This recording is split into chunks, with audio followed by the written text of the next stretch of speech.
Britain today is a multicultural island, with a native population boasting a rich heritage of Anglo-Norman, Celtic, Latin and French tradition, in addition to a more recent albeit extremely embedded and equally British mixing pot culture from the various diasporas that now call this island home, namely Indian, Caribbean, Polish, Slovakian and Nigerian, to name but a few.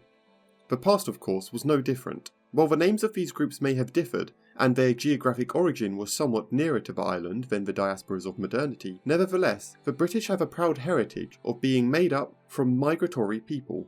This video will look into the history of the migrations of perhaps the most important single group in English history, the Anglo-Saxons.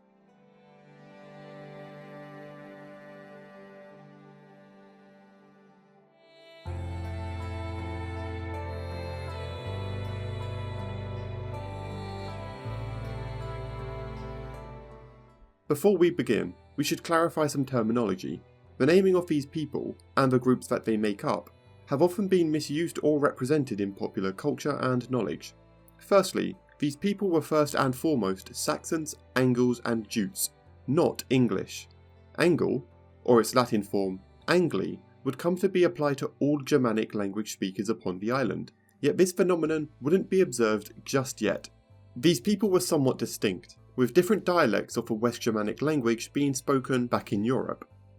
The amalgamation of these groups into one identity, the English, had not yet occurred, and Old English had yet to form as a standard language.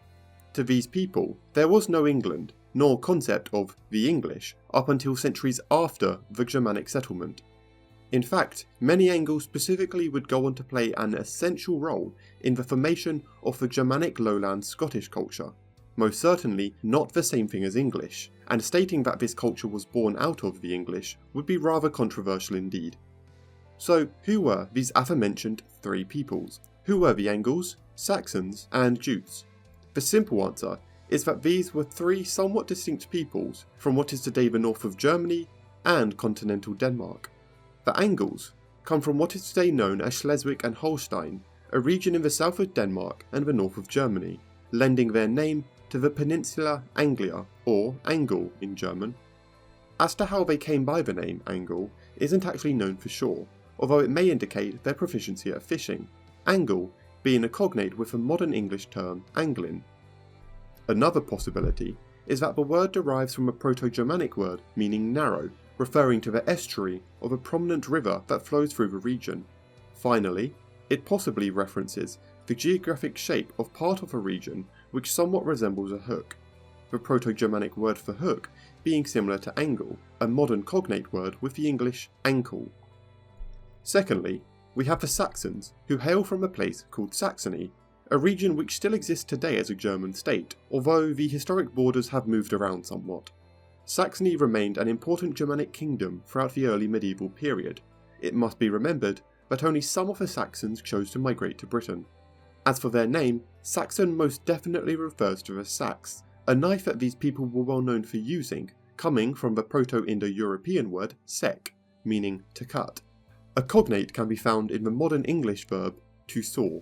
Finally, and perhaps the least known, are the Jutes.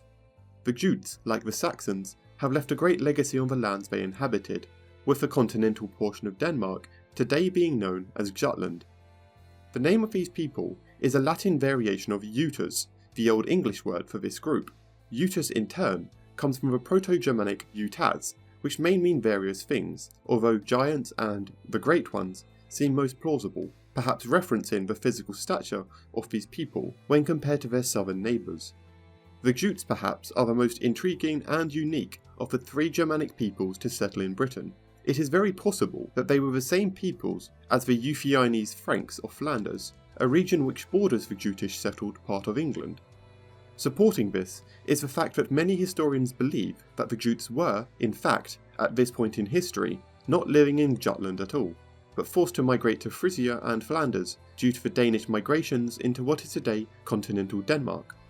These relocated Jutes would be the ones to settle England, explaining the Frankish and North Sea influence on Jutish archaeological finds that are very distinctive compared to the North German styles of the Angles and Saxons. Now that we know who these people were and who they were not, how they saw themselves and the connections between each other, we can begin to explain the story of just how these people came to utterly dominate the majority of the island of Britain, an island already inhabited by millions of Celtic and Romano-Celtic people. Be sure to stay tuned and look out for the next video, the Anglo-Saxon settlement of Britain, for this intriguing story. Special thanks to our Imperator level patron, Fernando Lopez Ojeda. As always, thanks for watching. Be sure to like and subscribe for more great historical content. Feel free to follow our social media or join our Discord server, linked in the description below. And if you're feeling extra generous, why not become a patron and subscribe to our page on there.